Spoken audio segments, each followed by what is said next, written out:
खरं तर ना नारकर साहेब, तुम्ही सत्ताधारी पक्षाचे उमेदवार आहात. म्हणजे भारतीय जनता पार्टी आणि शिवसेनेची राज्यात युती आहे, सत्ताधारी पक्षाचे तुम्ही उमेदवार आहात. या सर्वांनी मतदारांनी जर तुम्हाला संधी दिली तर पहिल्या 100 दिवसामध्ये या सत्तेच्या माध्यमातून कुठल्या एकूणच म्हणजे विकास कामं ही पार पडलेलं चित्र आम्हा सर्वांना पाहायला मिळतं. मी महायुतीचा उमेदवार आहे. या ठिकाणी भारतीय जनता पक्ष आहे. भारतीय जनता पक्षाचे या भागामध्ये काम करणारे अनेक जण नेते आहेत. उदाहरणार्थ आता भाई बेळणेकर युवा नेतृत्व आहे.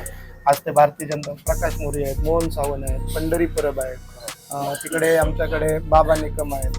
म्हणजे असे भरपूर आहेत, नावं घेण्यासारखी भरपूर आहेत. ही सर्व मंडळी आहेत. आमची पण काही या ठिकाणी शिवसेनेमध्ये काम करणारी मंडळी आहेत. सरपंच आहेत, बरेच सरपंच आमच्याकडे आहेत, बरेच ग्रामपंचायती सुद्धा आमच्याकडे आहेत. म्हणजे महायुतीच्या दोघांच्या मिळून ग्रामपंचायत. पहिल्या 100 दिवसामध्ये मी या मतदारसंघाचं जर व्हिजन ठेवायचं झालं तर जिल्हा परिषदमध्ये मला इथल्या सर्वसामान्य मायबाप जनतेनं जर निवडून दिलं तर मी 100 दिवसामध्ये सर्व महायुतीच्या कार्य म्हणजे पुढारी म्हणजे नेते मंडळी असतील त्यांना सगळ्यांना घेऊन एक या ठिकाणी जनता दरबार घेऊ.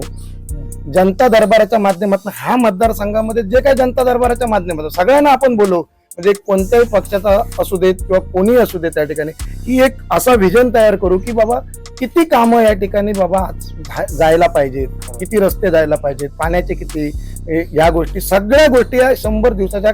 मी जर जिल्हा परिषदमध्ये गेलो तर जिल्हा परिषद अध्यक्ष असतील, सर्व सभापती असतील, सर्व अधिकारी वर्ग असेल, एक दिवशी आमदार साहेबांच्या नेतृत्वाखाली आणि भारतीय जनता पक्षाच्या नेतृत्वाखाली आम्ही सर्व मंडळी एकत्र बसू आणि हा जो मतदारसंघ मागासलेपणाचा जे काही जण म्हणतात तो मागास या ठिकाणी राहणार नाही. तो 100 दिवसामध्ये 100% आम्ही या ठिकाणी असं विजन तयार करू की सगळी जी पेंडिंग कामं असतील, मागची पेंडिंग सगळी जी कामं असतील ती कामं आपण भविष्यातल्या 5 वर्षामध्ये कशी पूर्ण करणार आहोत.